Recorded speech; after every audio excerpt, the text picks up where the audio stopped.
Alright guys, we're back. It's Basketball Soup, and today we're going to be talking about the NBA Emirates Cup. I'm going to do this in a much more directionally sound video than I did in my previous recording. I tried this, and it did not work. It was directionless, sloppy, and honestly, pretty bad. Not that entertaining. So, let's try this again. I'm Basketball Soup. Hi, welcome. Shake my hand. Not gonna shake itself.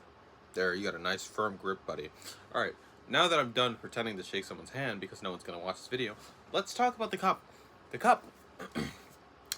Last year was its inaugural season, and the Lakers won it. That gives a little bit more legitimacy to it. It makes it seem more important than it actually is, maybe. This gives out playoff atmosphere. The teams are competitive. We're making players feel like they should care about the regular season all the way before Christmas starts, because Christmas is when the actual NBA season starts. And if you think otherwise, shush. You know not what of you speak.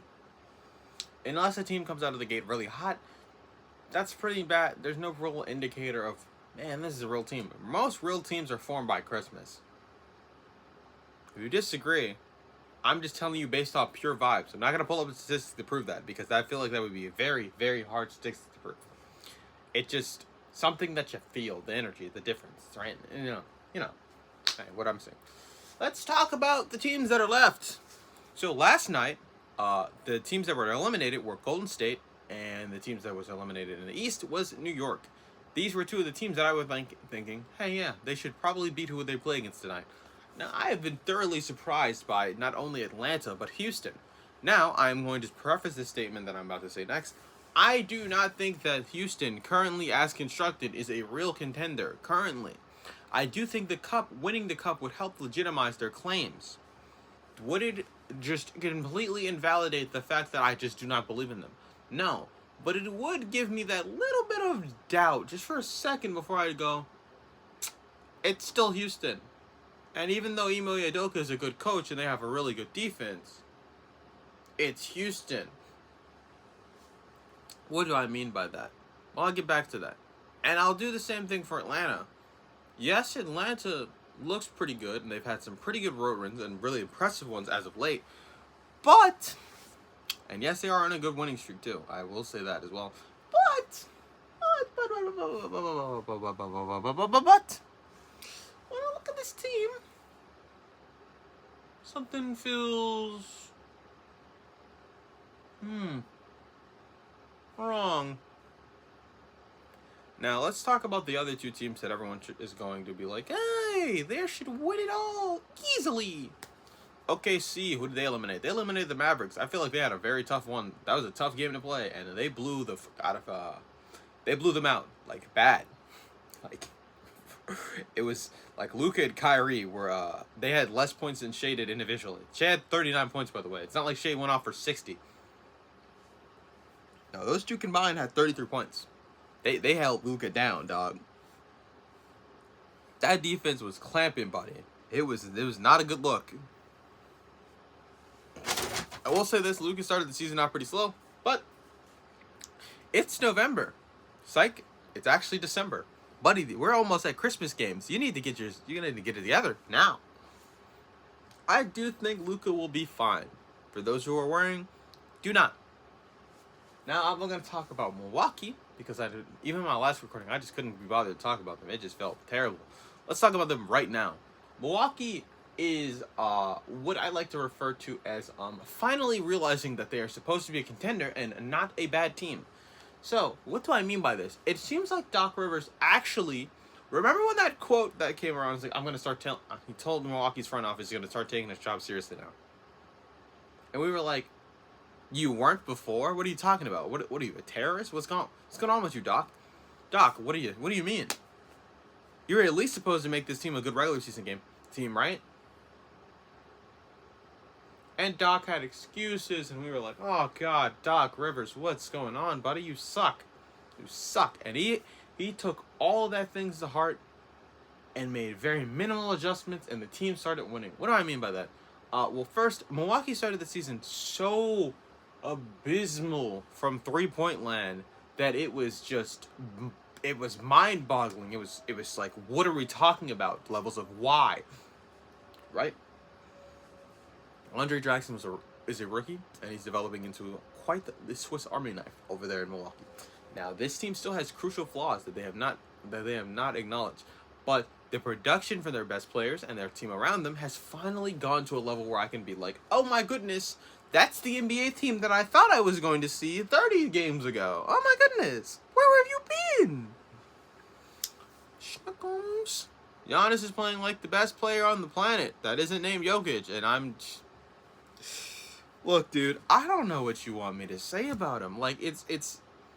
Run Dunk Man has a mid-range game now. Like, you can't just sag at him from the three-point line because he might walk into a pull-up mid-range shot. And it's actually a good shot for him. He's actually shooting so well from mid-range that he shouldn't take any threes because of how he's shooting poorly from three. And he's also just eliminated three-pointers from his game. He might take one every now and then. For years, I've been begging, please remove that from your game. You're not a good three-point shooter. Please. And I didn't think it would come from taking long, too, so I thought it would come from having a more developed post-game, which he's also done. And his footwork has been better since he's played with Hakeem. Since he took the summer with Hakeem. And it seems like literally everyone can learn how to have good footwork if you play with Hakeem or with the summer. Because it happened to LeBron, and it's now happening to Giannis, and I'm just looking over like... Hey, wait a minute, you can't do that. Hey, you're stealing from my GOAT's playbook. You leave him alone. You're copying. You stop that. I'm obviously joking. Wow. Anyway, looking at Giannis, and Dame is also starting to play with Giannis well at the same time. Dame is not a no-help merchant. Dame actually can play basketball currently in the regular season setting and be good when Giannis is having a good game. It's not a fluke. They're doing it. They're doing the thing that we thought they could do. Oh my goodness. Now, Giannis still doesn't set hard screens, which is questionable. And Doc's not asking him to set screens, which, again, it's Giannis and Dame. This should be the easiest pick and roll ever, but they're just... Coaches' decisions, man. Just run it, please. Run that thing. I want to see it. We know how it works on paper. We get it. We all get it. We've seen it. Even in small sample sizes where Giannis sets a really hard screen and Dame has the ball in his hand, it works. So, like, do it. By the way, Giannis has been taking less responsibilities as a ball handler, as I've understood, and they're setting up actions for him in the post, which allows him to spins off his right shoulder and gets to the basket. Or he can spin away from his right shoulder and get to the basket. And if he's not getting to the basket, he's actually a decent enough mid-range shooter where it's like, oh god, I actually have to worry about it. He's also got that little jump hook in his game now. He's got traditional big man things, and he's still run dunk man. What am I supposed to do about that? We were thinking, oh, dude, if he has a three-point ball to his league, the game is over. Yeah. But what if he just, like, does traditional big things? Traditional bigs still can work. Like, I didn't know that. By the way, did I mention he can pass out of the post at a pretty decent level? Now, it might not shock you because you've seen Giannis do a triple-double, you've seen a triple-double, and you're like, that's not what it used to be. True, and it's because all the players are really talented now, and they've also been given more opportunity to do things like that. So, yeah, right, Yeah, not really impressed by that, but yeah, Giannis can legitimately dish out 10 dimes a night with the good passing and good playmaking and vision and whatnot. So, yeah, that's going to be a problem for the league. Tough. Bobby Portis still takes too many shots, though, on this team, and this team still has that Chris Middleton problem where I'm like, he's back, but he's not Chris Middleton anymore. He's Chris Mid with a C, because Chris with a K is cool. Mid. Now, besides me doing my little Milwaukee rant, let's get back to teams that are actually crazy. OKC is a crazy team, dog, and they should win this really, not easily, but they should win this. Now, I'm going to say this, I'm going to preface my statement really quickly. OKC is a team that I have very much a lot of belief in. Now, I would be very disappointed if they did not meet my expectations, but alas, it is a regular season award. It's a regular season thing. The Cup is more legit than it has ever been because there's only been 2 seasons of it. This is the second one. I'm just messing with you. Shea's really good. Now I'm gonna break down Shea's game very quickly. He drives to the basket. He attempt mid range. He shoots very little threes, but he makes all of his threes that he shoots basically. Not true, but it feels like it because like every timely three you see, you're just like, oh my god, then wow, that, huh? Why don't you shoot more of these? And he goes,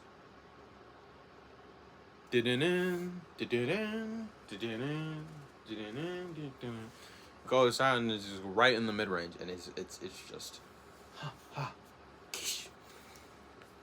so if you imagine like you remember like old Michael Jordan, not that old, but like old Michael Jordan, like 98-ish, into the dynasty run where you're like, he's clearly lost his stuff, but man, he's got that heem splash, splash to the rim, splash to the rim, heem splash. He looks like Michael Jordan sometimes. And the numbers say that he is Michael Jordan-ish. Which is, my God. Honestly, if Michael Jordan came back into the league today, in his prime, probably be like on the same level Shea is. Like just with the tools that he had back in the day and just plopped into today's game, obviously he'd be a better shooter than he was in the 90s, but yeah, he'd probably be like Shea's production, so. Yeah, that guy's good. If you think, because I'm comparing him to the GOAT. I don't think the GOAT or the second best player, or maybe the third best player of all time, if you think they're already weird. But yeah, very good. This team has a lot of shooters. This team has a lot of great defense. They're the number 1 defense in the league. And I just mean, like, you could look at the personnel and be like, oh yeah, that's the number 1 defense. Like, no, duh. Like, Hartenstein, great defender for his position, and does not give up a lot of terrible shots or good shots at the rim. He's a good traditional big. And by traditional big, I mean he's like a great rim protector, and like he's not gonna let you go to the basket and be like, I'm gonna get that layup. You're like, no. You stay away from the basket and you take bad shot. And if you get past me, I don't know how you're gonna do that. First, you gotta get past Shea. Then, if you get past Shea, you're gonna have to get past Lou Dort. And if you get past Lou Dort, you're gonna have to get past Lou Williams. Not Lou Williams. Ooh, not Lou Williams. Ooh, Jalen Williams. My bad. And if you get past Jalen Williams, you're gonna have to get past the other Jalen Williams. And if you get past that guy, you're gonna have to get past Chet. And if Chet's not playing right now, but if you get past that guy, you're gonna have to. Then you're just gonna be at the basket, and you're like, oh, dude, it's wide open, and then you get blocked because this team is really good at blocking shots. Did I mention this team is really good at stealing the ball? So you're probably not even gonna get there. And then if you throw that outlet pass to the corner that you thought was wide open, nope, cookies mine. So this team has one of the greatest defense, and if you look over and you're looking over at this team, because how great their defense is, their offense is really good, because that means if you have a good defense, you can get out into if you have a good defense, you can get out in transition. If you're getting out in transition, you can have a good offense. And if you have a good offense, when it's well spaced like this team is, you're going to be a really dominant team. So I basically explained to you why this team is very good, and because I have to explain to you how good this team is, really think about it, please. You should be thinking that this team is going to easily win against whoever they have to play. But no, we're going to talk about Houston really quickly. But not as quick as I just talked.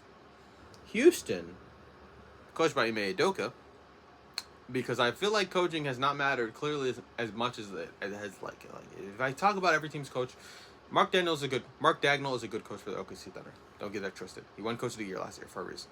Now I'm going to talk about Ime Udoka, who's also, I think he won Coach of the Year, and if not, he probably should have. That might have been the Mike Brown year. Not sure. Trying to remember, it's not working. Anyway, I think he came second to Mike Brown in that 1 year where Sacramento was like really, really, really good, and we were like, what the heck? Sacramento has been terrible our entire lives, right? But let's talk about Ime Udoka. So he makes really good defenses, not just like one of those teams where you're like, oh, dude, this team should be really good on paper defensively, and they just aren't. He did that with Boston, and they became the best defense in the league, and that's why they went to the finals that year. And he also experimented and made their offense palatable, because I'm going to be honest, their offense was the issue, and their defense shouldn't have been ever. Like, I don't understand why it was ever that bad when it was. He fixed all of that. So he's fixed Houston's defense too. Houston's defense is crazy. Alvin Sengun, despite playing, there was a game that came up to no team having 100 points. And Alfred Sengun found a way to have 24 points with some good rebounding because he's tall and really good passing. And I don't just mean really good passing as in, oh no, he had a higher amount of assists, but he was clearly just passing the ball to Karl Malone, and it's about as easy as rocking a baby. No, none of those John Stockton passes. I'm talking about, did you see that behind the back pass when he shouldn't have been able to see that guy? Because it was behind the back, and also, like, it looked like he was going to do an uptake, and then he just scooped it behind him, and you're like, oh my god. Really good. Their defense consists of Asar Thompson, Dylan Brooks, who is a contributing player in the NBA. I'm tired of acting like he isn't. He's good! I swear to God! But his three-point shooting is not what you think it is. Now, the numbers say it's good, but I don't think that will last as long, because we did this last year. Same song and dance, same kicking and screaming, same begging and pleading. It's not, you can't fool me. No. I've seen this game. You can't fool me, I'm very familiar with your game. But it's not what we're talking about, is it? No, of course not. Duh. We're talking about the cup. It's your brain. Why is their defense being really good matters a lot. Unfortunately, they're going to be going against a better defense, and they're going to be going up against a better offense. Does that mean they're going to win the game? Most scenarios say no. What are the advantages that this team might have in this potential game? Now, I thought this would be a breakdown of the teams, but it's kind of coming out to be more of a, I'm looking at every team, I'm telling you why they're really good, and I'm going to also tell you why, not just why they're really good, but on top of the fact that they're really good, because, I mean, that feels like an understatement at this point. Look at them, and I'm going to tell you why exactly they could win it all. Anyway, this cup, by the way, I don't know how this teams will contend, but it's working on it.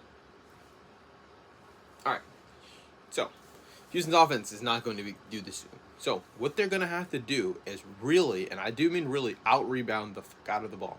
They're really going to have to out-rebound. They're going to have to do it. It's if they can do that, they will have more offense opportunities, and that is enough to break the defense over a long course of the game. That's just how that works. Second chance opportunities are going to matter a lot. If they can do that, I feel like they can be good enough to do this. Also, this team gets a lot of their offense in transition, so I feel like they can make this happen.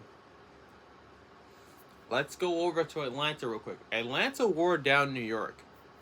They kept their bigs in foul trouble. And if they can do that, they're probably going to have a field day with the Milwaukee Bucks. Milwaukee's defense traditionally is good, but currently,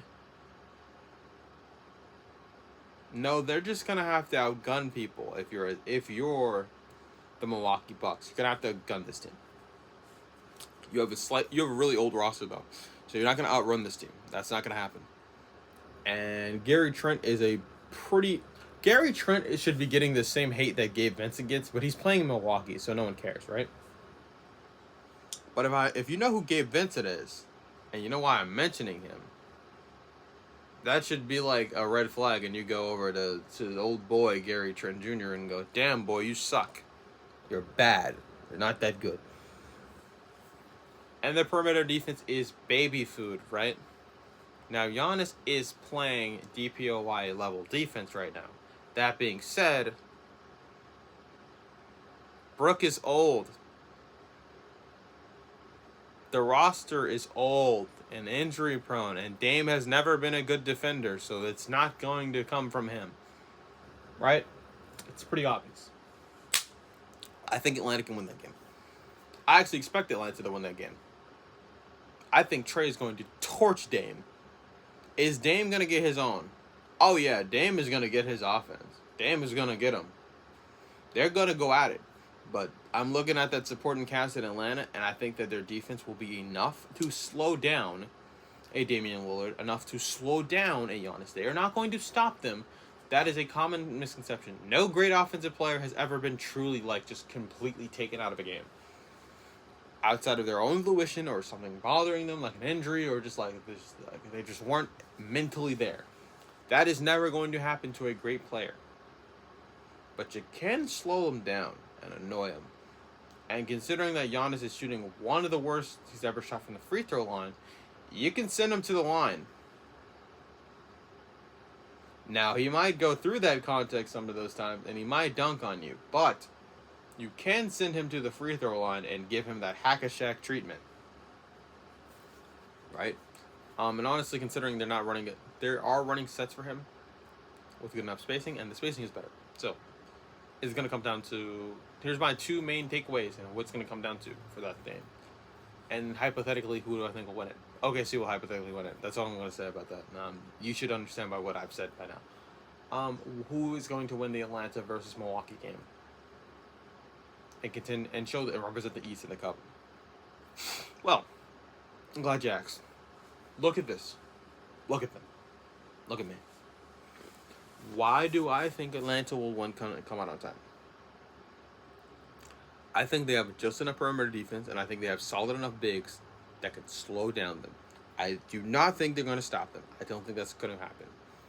But they can stop Giannis from giving them 37 on night. They can stop him from giving them 37, right?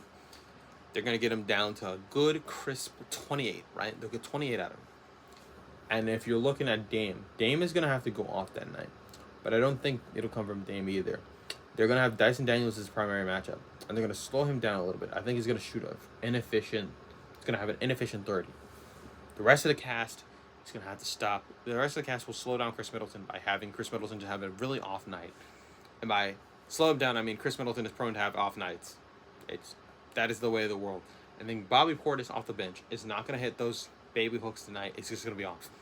He's not going to hit those shots where you're like, why are you even taking those in the first place, right? He's going to have maybe a cool 21 points, right? But it's not going to be an efficient 21 points. It's going to be looking like shot checking. And Brook Lopez will give him a good 12-ish points. And then with all those things that I've just said, the rest of the supporting cast will have 5 points. And then Atlanta's defense, with that much slowing down, just a little bit, just enough, will have enough on offense because they're going to get out in transition and they're going to be good. Now, with that in mind, guys, Trae Young's going to go off for a good 40 and 20. Right? Trae is going to have, he's probably going to have 15 assists, and I'll give him 28-ish points. It's going to be a really good Trae Young game. And you're going to be like, what? Why are you even saying these things? I just really think it could happen. I actually think it could happen. I really think Trae Young could give you 28 points. And the 15 assists, that's the stretch. It'll probably actually come out to be like more like 11 assists. But like 15 really good passes that should be all be assists. Like 3 of those just won't be made, you know. The way they another thing that they did last night, they ran a lot of lobs because they got their bigs into foul trouble. And if you looked at Milwaukee's roster, you would notice that Brook Lopez is not going to be very good in drop coverage. Drop coverage does not work against Trae Young. That's not a good idea. So they're going to have to figure something else out. And Doc Rivers, so. Yeah, no. Quinn Snyder is going to Quinn Snyder him because he's done it before. He did it to him before. And I think he can do it again. And before you say, wait a minute, Doc Rivers Clippers eliminated Quinn Snyder. Paul George was on like a heater, Doug. I don't know what you want me to tell you. And like Rudy Gobert was like, Rudy Gobert. Like they exposed his offensive limitations because that team's defense was terrible. Atlanta's team defense is not as bad as that Utah's defense was in the playoffs. I believe they could be good. This has been 23 minutes of me talking about basketball. I think that's enough time for me to be like, yep, this is good, and I'm going to call it a video. If you like the video, even though I'm not really good at these, please hit the like button, the subscribe button, make 5 alternate accounts so I can get boosted in the YouTube algorithm. But if you didn't like the video, you can tell me why you didn't like it in the comment sections, and I'll probably come to your house. Goodbye.